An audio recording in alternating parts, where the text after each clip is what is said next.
ॐ भूर्भुवः स्वः तत्सवितुर्वरेण्यं भर्गो देवस्य धीमहि धियो यो नः प्रचोदयात्। ॐ चैतन्यं शाश्वतं शान्तं व्योमातीतं निरञ्जनम् नादबिन्दुसमानीतं तस्मै श्रीगुरुवे नमः। ॐ सद्गुरुचरण कमलेभ्यो नमः। वन्दे भगवतीं देवीं श्रीरामञ्च जगद्गुरुं पादपद्मे तयोः श्रित्वा प्रणमामि मुहुर्मुहुः। परम पूज्य गुरुदेव परम वंदनीय माता जी के दिव्य चरणों में बारंबार प्रणाम करते हुए आइए साथियों, आज के स्वाध्याय का शुभारंभ करते हैं। आप सभी भावपूर्वक सुने और अधिक से अधिक शेयर करें। आज का पहला अध्याय है 9 संवत्सर में लक्ष्य सिद्ध करें। कल्पना मनुष्य को ईश्वर प्रदत्त एक प्रमुख शक्ति है, जिसके संग वह जीवन में मनचाहे रंग भर सकता है। इसके सकारात्मक और नकारात्मक दोनों पहलुओं से सभी का नित्य सामना होता रहता है। हालांकि यह बात दूसरी है कि इसको सचेष्ट रूप से विकसित करने व इससे लाभान्वित होने के प्रयास कम ही होते हैं। इसके अभाव में प्रायः मनुष्य को कल्पनाओं के जंजाल में भारी त्रास झेलने के लिए विवश होता है। भय का भूत प्रख्यात है, जो बिना अस्तित्व के भी मात्र कल्पना के आधार पर जीवित हो उठता है और भयाक्रांत व्यक्ति को भीषण यंत्रणा से गुजरने का अनुभव देता है।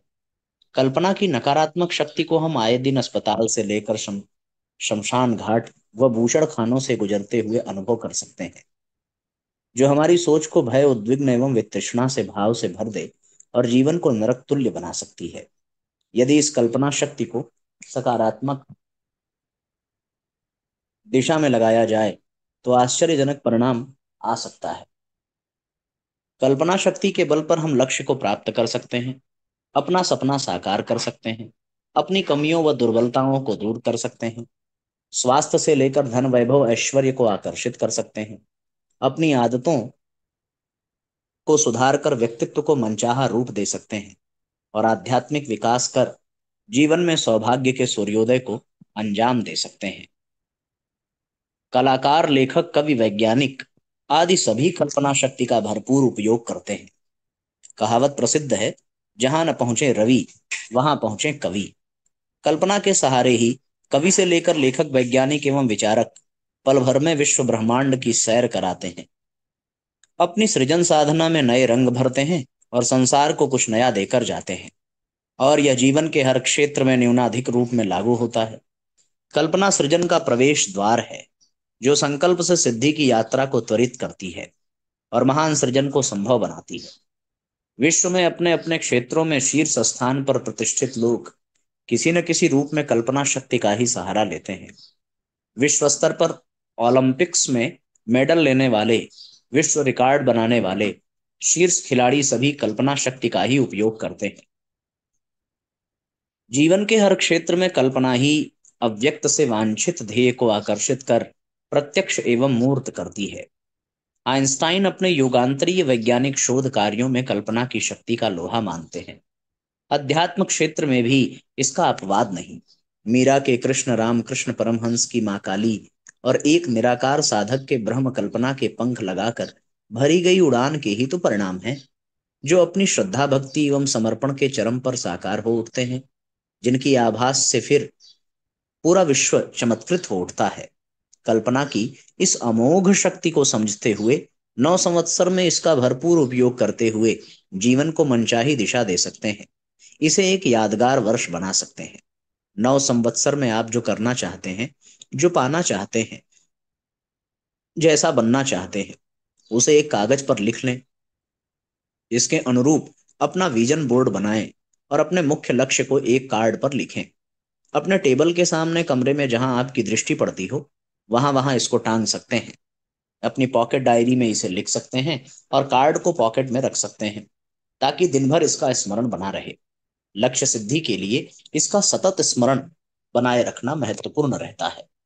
उस स्थिति की कल्पना करें जब आप उस लक्ष्य को प्राप्त कर चुके होंगे, वैसे बन चुके होंगे, मनचाहे शिखर को छू चुके होंगे।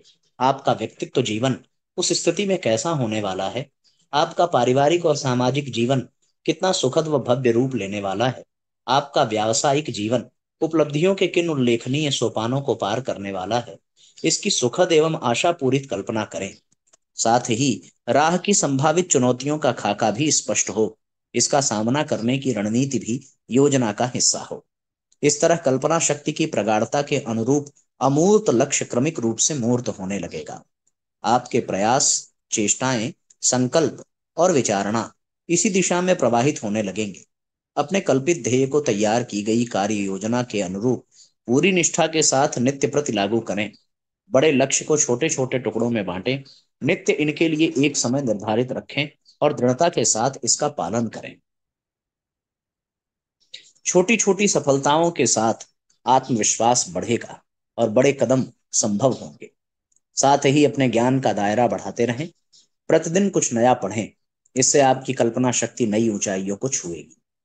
इसे और व्यापक रूप देने के लिए स्वाध्याय एवं सत्संग की व्यवस्था करें, क्योंकि जीवन के गहनतम सत्य के साथ मंडित कल्पना ही पूर्ण संतुष्टि का आधार हो सकती है।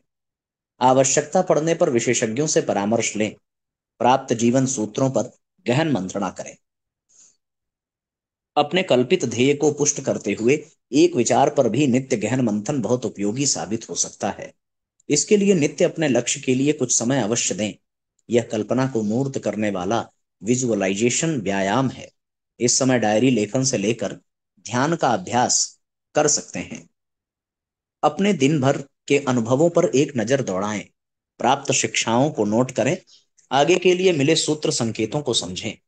इससे विचारों में स्पष्टता आएगी, जीवन की समझ और गहरी होगी तथा जीवन की भावी दिशा धारा स्पष्ट होगी और सही निर्णय की राह सूझेगी। इसके साथ नए संवत्सर में अपने व्यक्तित्व के समग्र रूपांतरण की एक कार्य योजना बनाएं, जिसमें शारीरिक स्वास्थ्य, मानसिक संतुलन, भावनात्मक स्थिरता, आध्यात्मिक उन्नयन और कौशल विकास की समग्रता परिलक्षित होती हो। इनके न्यूनतम कार्यक्रम के साथ आगे बढ़ें और सर्वोपरि अस्तित्व के आधार अंतः प्रेरणा को सुने। इसमें सद्गुरु के वचनों का सार प्रतिध्वनित होगा, उनका प्रेरणा प्रकाश दिखेगा। उनकी चिंतन, चेतना एवं बताई राह के प्रकाश में जीवन के रूपांतरण की पटकथा लिखें। याद रखें, सब कुछ पाकर भी यदि स्वयं को न जान पाए, वो खुद को खो दिया तो क्या पाया। अतः आत्म तत्व को केंद्र में रखकर जीवन को पुनर्परिभाषित करें। इस तरह परिस्थितियों के चक्रव्यूह में उलझा जीवन एक त्रासदी से हटकर एक सौभाग्य में बदल जाएगा। ईश्वरीय कार्य का उपकरण बनेगा, जो स्वयं के तन मन प्राण एवं आत्मा को ऊर्ध्वगामी दिशा तथा दूसरों को सतपथ पर चलने की प्रेरणा दे रहा होगा। इन शिव संकल्पों के संग कल्पना के शिखर को छूता नूतन संवत्सर निश्चित रूप से एक यादगार संवत्सर बनेगा। तो साथियों, हम लोग अपनी कल्पना को एक साकार दृष्टि दें और अपने जीवन में आगे बढ़ें। जैसी कल्पना होगी, जैसा ध्यान होगा, जैसा लक्ष्य होगा, वैसी ही सफलता भी होगी। बहुत ही प्रेरणास्पद अध्याय था ये। एक भक्त भगवान के दर्शनों के लिए व्याकुल हुआ। अपनी आकांक्षा लेकर वो एक संत के पास पहुंचा। संत ने उसे सदन कसाई से मिलने के लिए कहा। भक्त को देखते ही सदन बोला, तुम भगवान से मिलना चाहते हो? शाम तक प्रतीक्षा करो, साथ घर चलेंगे, तब मार्ग बता बता पाऊंगा। भक्त को आश्चर्य हुआ कि सदन ने उसके मन की बात कैसे समझ ली। शाम होने पर सदन भक्त को लेकर घर पहुंचा। वहां उसने अपने पिता की सेवा की, बच्चों को प्यार किया, पत्नी से घर का हालचाल पूछा। इतना करके उसने भक्त की ओर देखा। इधर भक्त का मन प्रश्नों से घिरा था। वह सोच रहा था कि भला एक कसाई मुझे ईश्वर प्राप्ति का मार्ग कैसे बता सकता है। वह ऐसा सोच ही रहा था कि सदन उसे संबोधित करते हुए बोला, बंधु, तुम सोच रहे होगे कि जो मार्ग संत नहीं बता पाए, वह एक कसाई क्या बता पाएगा। कसाई कुल में जन्म लेना तो मेरे हाथ में नहीं था, वह तो मैं नहीं बदल सकता था, परंतु जीवन के प्रति दृष्टिकोण को बदलना मेरे लिए संभव था। मैंने जाना कि पिता, पत्नी, बच्चों व समाज के प्रति मेरे उत्तरदायित्व हैं। उन्हें निष्काम भाव से पूर्ण करते हुए मैं भगवान का नाम लेता रहता हूँ, और वे भी प्रतिक्षण अपनी उपस्थिति का आभास मुझे कराते रहते हैं। सदन की बात सुनकर भक्त की आंखें खुल गईं और वो उसे ईश्वर प्राप्ति का मार्ग मिल गया। वास्तव में साथियों, ईश्वर की प्राप्ति का तात्पर्य अपने उत्तरदायित्व का पालन करना। दूसरा अध्याय है ईश्वर समर्पण। हम सब दुखी मनुष्य हैं, परंतु अपने इस दुख को पहचानना नहीं चाहते। यही अज्ञान है। दुख इस बात का नहीं कि हमें संसार से कुछ मिला नहीं या हमारा कोई प्रयोजन पूरा नहीं हो पाया।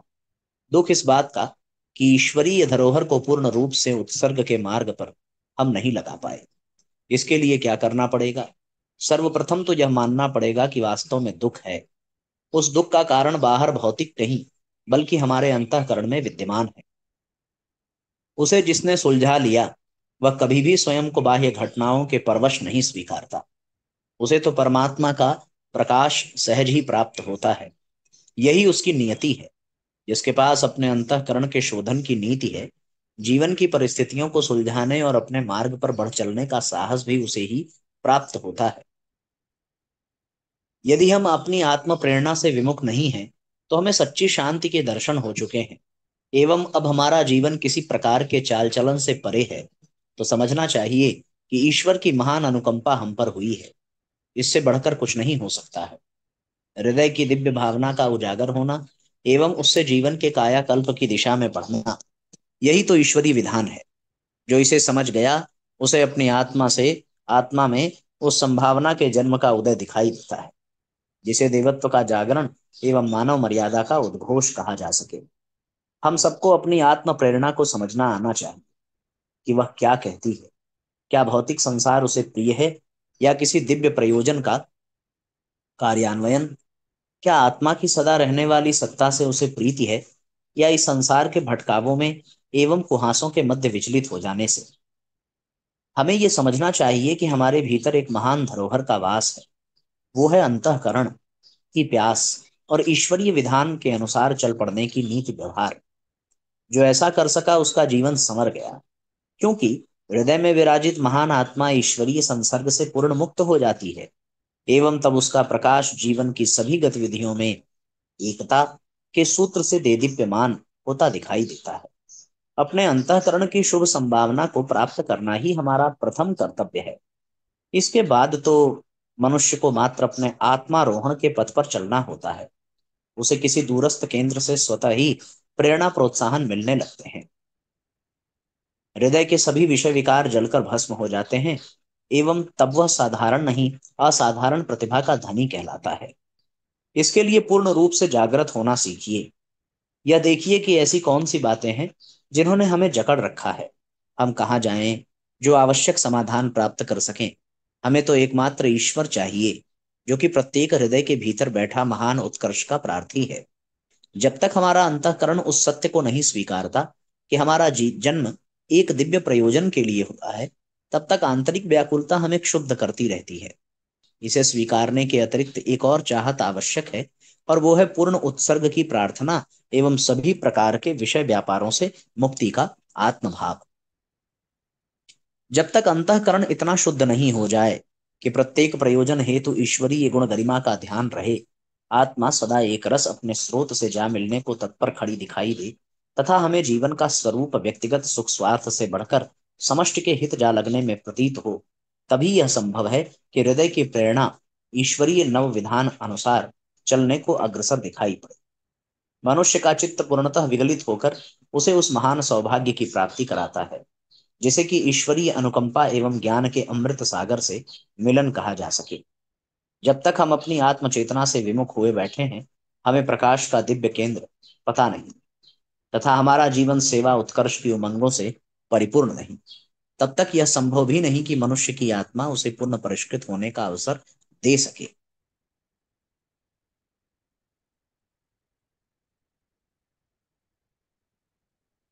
ऐसा तब होता है जब हमारा मन एकत्वदर्शी एवं समता परायण हो जाए। उसे विषयों का भ्रमजाल कभी भी अपने केंद्रीय धरोहर से विमुख न करें, एवं तब मनुष्य का स्वरूप एक अत्यंत ही उज्जवल गति को प्राप्त करता है। वो है कसाय कल्मषों से मुक्ति एवं हर प्रकार की दुविधा और समस्या का अंत। जब हम ऐसा करने में समर्थ हो जाएंगे, तो ही जीवन सदा निश्चिंत एवं प्रेरणा से ओतप्रोत दिखाई देगा। इसे ही चमत्कार या ईश्वरीय आदेश का प्रतिवहन कहेंगे। एवं फिर मनुष्य जागरूक हो इस धरती पर विचरण का अधिकारी बनता है। दुख का केंद्र बिंदु है अंतःकरण का विषयों से ग्रस्त रहना। जब यह उबर जाए, तो समझना चाहिए कि हमने ईश्वरीय प्रकाश के साहचर्य में रहना सीख लिया है। उसे ही ईश्वर समर्पण का पर्याय कहेंगे।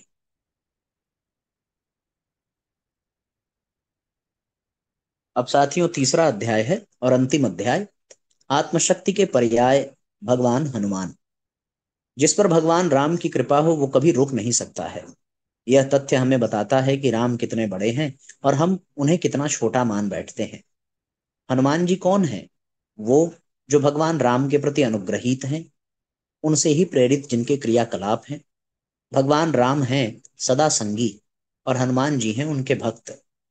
यदि भगवान राम को हनुमान मिल जाएं, तो एक अद्भुत संयोग की स्थापना होती है। वो ये है कि भगवान राम की चेतना अपने आदर्श पात्र के साथ वह भूमिका निभाने लगती है जिसे कि विशेष कहा जा सके। इसमें आत्मा अपने स्रोत से जुड़ी हुई सदा एक रस एवं अपने पथ पर अविचलित रूप से चलने में समर्थ होती है। इसे ही आत्म प्रज्ञा कहते हैं। जिसके पास ये है, वो कभी भी स्वयं को संसार के झंझावातों के मध्य अवरुद्ध नहीं स्वीकार कर सकता।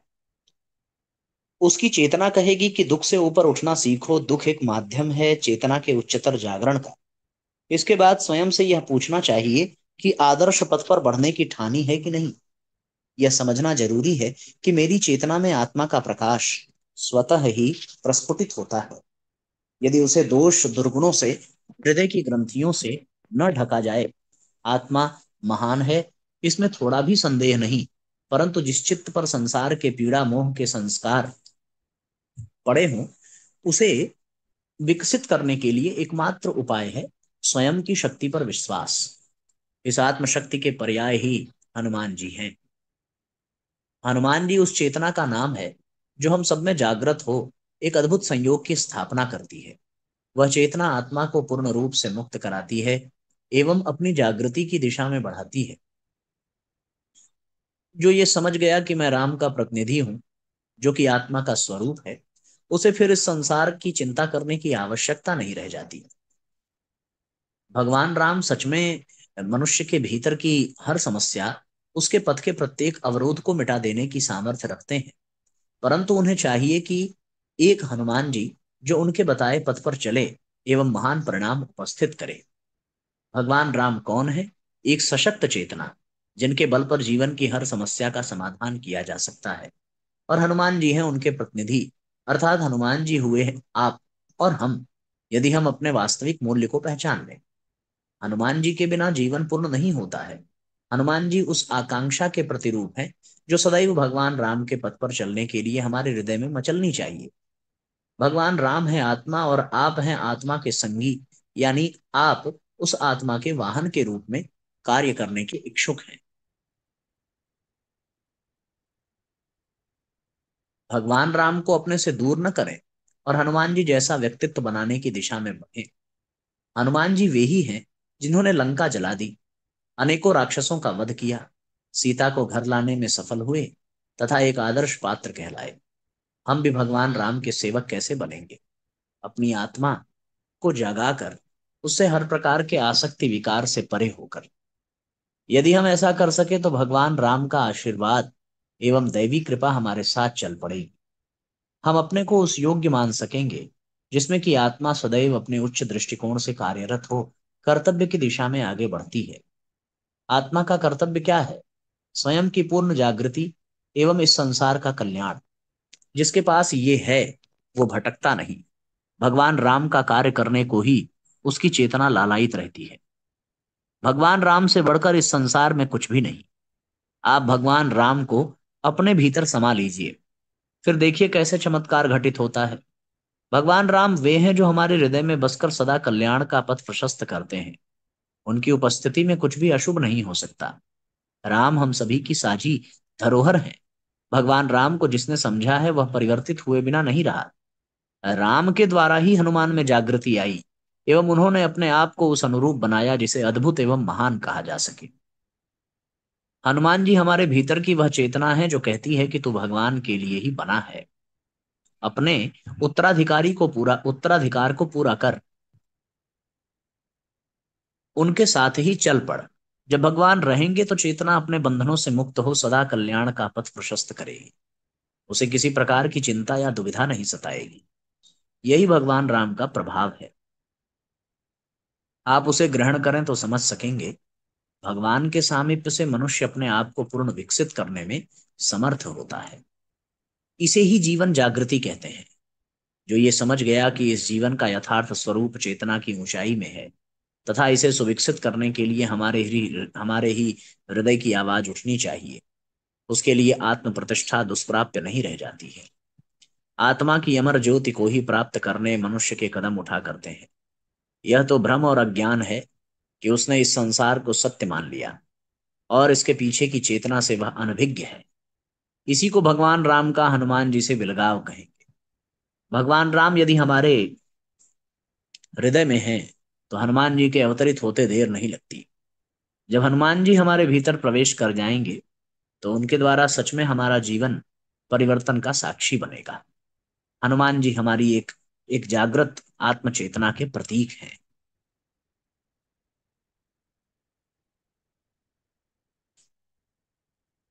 अपने आप को खरा रखो, अंतर को टटोलो, देखो कि उसमें खोट तो छिपा हुआ नहीं है। चिंगारी छोटी होने पर भी अवसर पाकर प्रचंड ज्वाला बन सकती है। अपनी ही कमियां चिंतन, चरित्र और व्यवहार को गर्हित बनाती हैं। प्रकाश की ओर पीठ करके चलने वाला अपनी काली परछाई ही देखता है।